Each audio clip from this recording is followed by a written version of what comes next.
Assalamualaikum warahmatullahi wabarakatuh. Kami dari kelompok 3 kelas M02 akan menjelaskan materi arthropoda, kelas Daphnia dan Artemia. Next.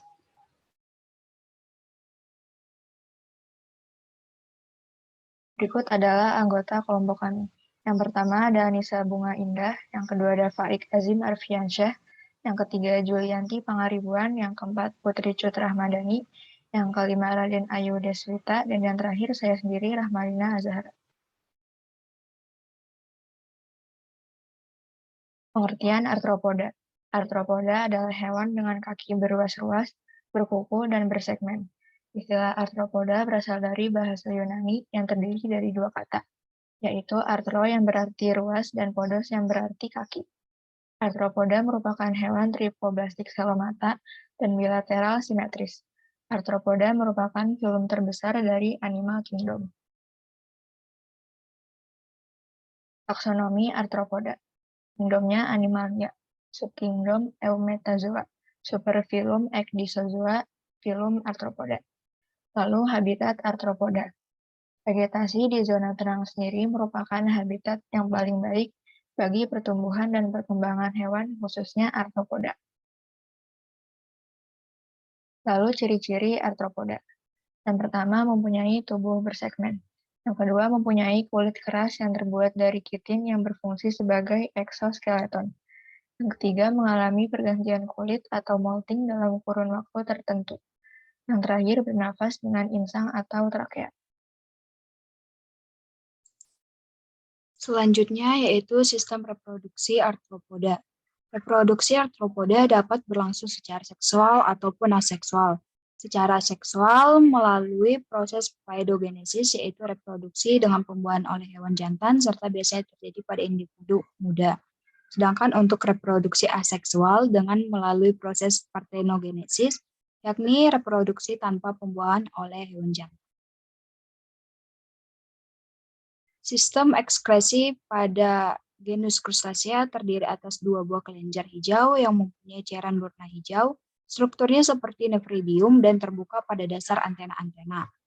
Sistem pencernaan Crustacea dimulai dari mulut, kerongkong, lambung, usus, dan anus. Alat pencernaannya terdiri dari 3 bagian, yaitu tembolok, lambung otot, dan lambung kelenjar. Di dalam perut, Crustacea terdapat gigi-gigi kalsium. Daphnia. Daphnia sp merupakan organisme air tawar yang termasuk ke dalam filum arthropoda dan terbesar di daerah tropis. Daphnia sp merupakan satu jenis pakan alami. Daphnia sp dikenal juga sebagai kutu air yang merupakan zooplankton air tawar yang biasanya digunakan sebagai pakan untuk larva ikan.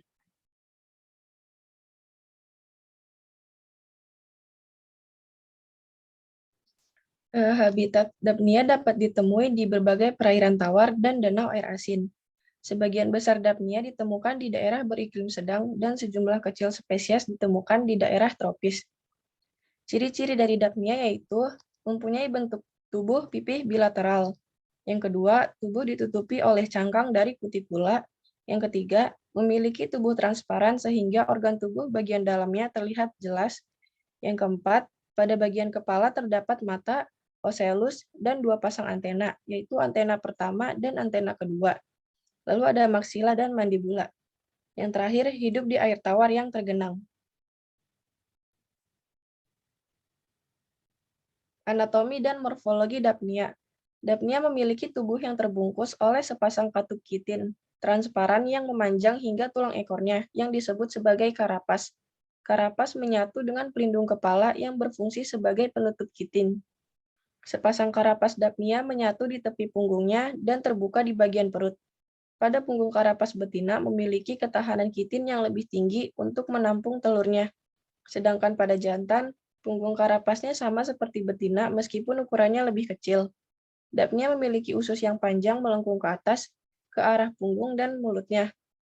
Ovarium Daphnia berkembang di sisi usus. Jantung Daphnia terletak di bawah otot antena. Warna tubuh Daphnia umumnya berbeda-beda.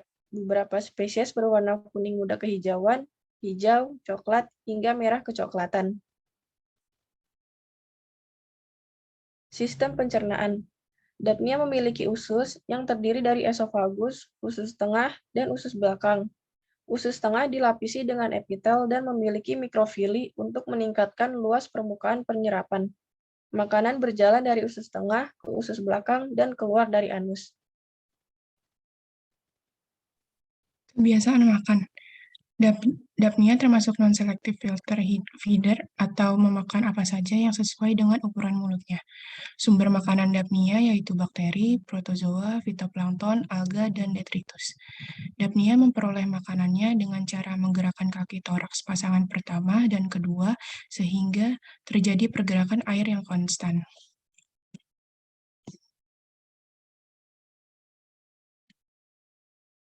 Sistem reproduksi. Dapnia sp berkembang biak secara seksual dan aseksual. Perkembangbiakan secara aseksual dilakukan dengan partenogenesis, yaitu perkembangbiakan tanpa adanya fertilisasi. Selama partenogenesis, anakan yang dihasilkan adalah betina. Pada kondisi lingkungan yang kurang baik, Dapnia sp akan menghasilkan keturunan individu jantan. Adanya Dapnia sp jantan ini akan mengawali terjadinya reproduksi secara seksual. Individu jantan yang dihasilkan ini nantinya akan membuahi individu betina. Selanjutnya ada Artemia. Artemia merupakan salah satu krustasea yang cukup banyak dimanfaatkan sebagai pakan alami hidup dalam pembenihan udang karena Artemia memiliki kandungan protein yang cukup tinggi. Artemia merupakan salah satu pakan alami bagi larva udang yang banyak digunakan di hatchery udang di seluruh Indonesia. Selanjutnya adalah anatomi dan morfologi Artemia. Bentuk tubuhnya memanjang dan pipih. Artemia dewasa mempunyai ukuran 1-2 cm dengan sepasang kaki majemuk yang memiliki 11 pasang thoracopoda. Setiap thoracopoda mempunyai exopodid, endopodid, dan epipodid yang masing-masing berfungsi sebagai alat pengumpul pakan, alat berenang, dan alat pernafasan. Kista Artemia memiliki diameter 225-350 mikrometer dengan berat kering sekitar 3,65 mikrogram per kista. Secara morfologis, kista Artemia dilapisi oleh 3 membran lapisan.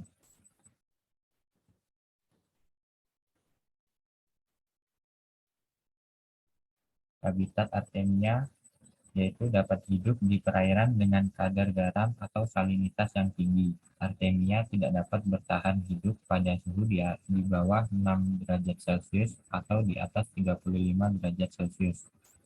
Kebiasaan makan Artemia bersifat non-selective filter feeder, sehingga akan terus-menerus memakan apa saja yang ukurannya lebih kecil dari 50 mikrometer, sehingga mudah dicerna, mempunyai nilai gizi, dan dapat larut dalam media kultur.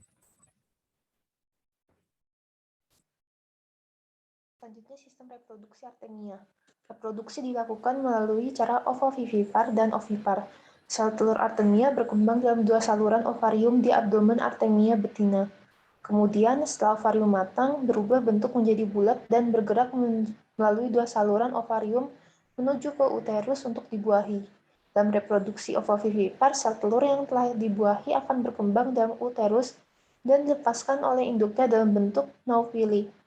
Dalam reproduksi ovipar, sel telur di dalam tubuh induk Artemia berkembang hingga tahap gastrula saja dan akan dilindungi atau dibungkus oleh cangkang. Kelemahan dari Artemia itu yaitu sulit untuk menjaga kontaminasi dan masuknya hewan predator. Yang kedua, sulit untuk melakukan seleksi ukuran panen. Dan yang ketiga adalah kualitas nutrisi Artemia yang dihasilkan tergantung pada ketersediaan makan. Sedangkan untuk keunggulan Artemia yaitu yang pertama mudah beradaptasi dalam kisaran lingkungan yang luas. Yang kedua mempunyai kandungan nutrisi yang dibutuhkan. Yang ketiga dapat diperkaya sebelum digunakan sebagai pakan. Dan yang keempat, mudah dimangsa dan dicerna karena berenang lambat dan berkulit lunak. Manfaat dari arthropoda. Menurut Normasari 2012, arthropoda memiliki peran penting di ekosistem, yaitu sebagai yang pertama berperan dalam dekomposisi bahan organik, yang kedua berperan dalam siklus nitrogen, yang ketiga penyeimbang rantai makanan, Dan yang keempat, berperan penting dalam mineralisasi, denitrifikasi, dan fiksasi nitrogen. Dan yang kelima adalah pengambilan nutrien seperti simbiosis mikoriza dengan akar tumbuhan yang membantu pengambilan unsur P dalam nutrien yang lain.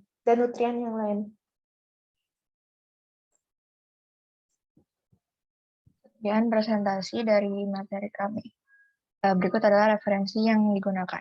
Terima kasih. Wassalamualaikum warahmatullahi wabarakatuh.